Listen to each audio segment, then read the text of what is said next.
You know, when you think about the Bible, you think of these incredible epic stories, the parting of the sea, the great flood. I mean, these tales feel so totally unique, and they've shaped entire cultures for thousands of years.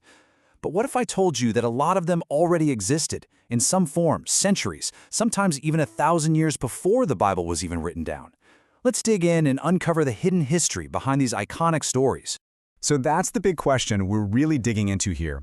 We're going to look at some pretty amazing historical and literary evidence that shows how the biblical authors were tapped into a much, much wider ancient world of storytelling.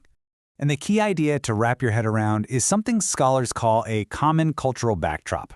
Now, try to imagine the ancient world not as a bunch of separate, isolated cultures, but more like this vibrant melting pot of ideas. You had stories, laws, and legends traveling along trade routes, and basically everyone was borrowing from and riffing on this shared library of tales.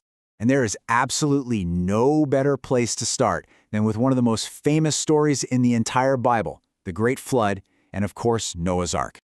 Okay, so take a look at this timeline.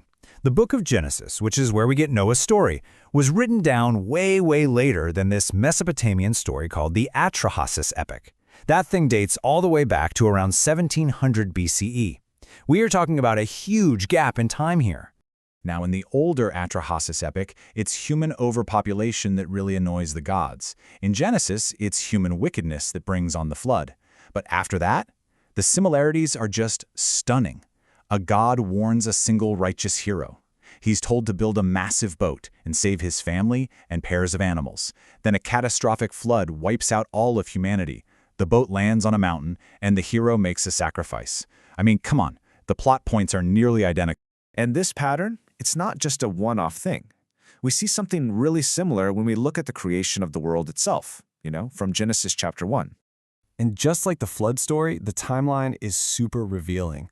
The Enuma Elish, which people often call the Babylonian Genesis, is a whole lot older than the biblical account. It tells this amazing story of the gods creating an ordered world out of this primordial watery chaos.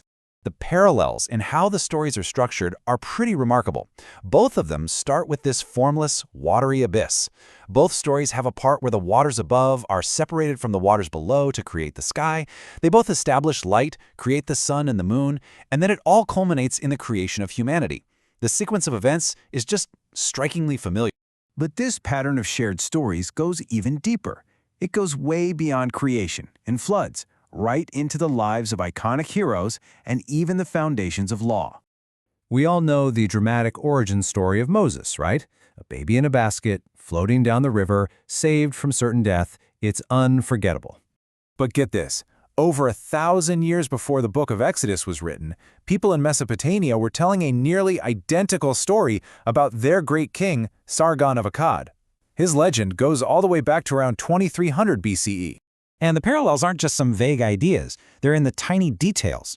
Sargon's mother puts him in a reed basket. She seals it with bitumen, that's basically ancient waterproofing, and sets him adrift on the river, where he's found and raised by somebody else. It is the exact same hero-in-a-basket story, detail for detail. Okay, so how about law?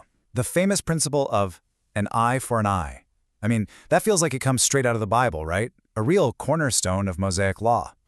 Except it doesn't. Here it is, written centuries earlier in the Babylonian Code of Hammurabi, from around 1750 BCE.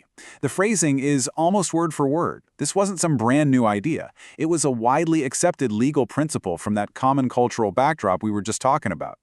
And the list just goes on and on. There's a poem people call the Sumerian Job, about a righteous man who suffers unjustly. Sound familiar?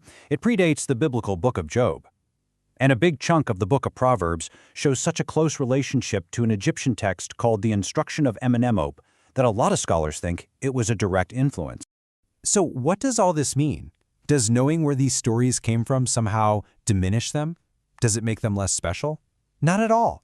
In fact, you could argue this context makes them even more fascinating.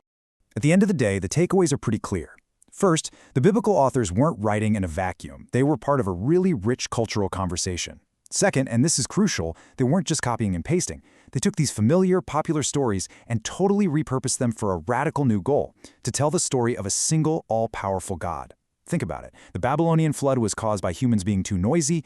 Noah's flood was a moral judgment on human wickedness. That's a huge theological shift. And finally, knowing all this actually enriches our understanding. It shows us how these ancient authors engage with their world to express their unique worldview.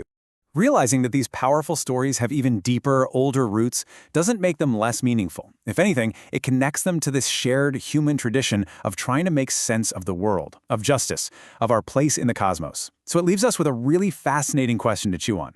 How does knowing a story's ancient past change what it means for us, right here in the present?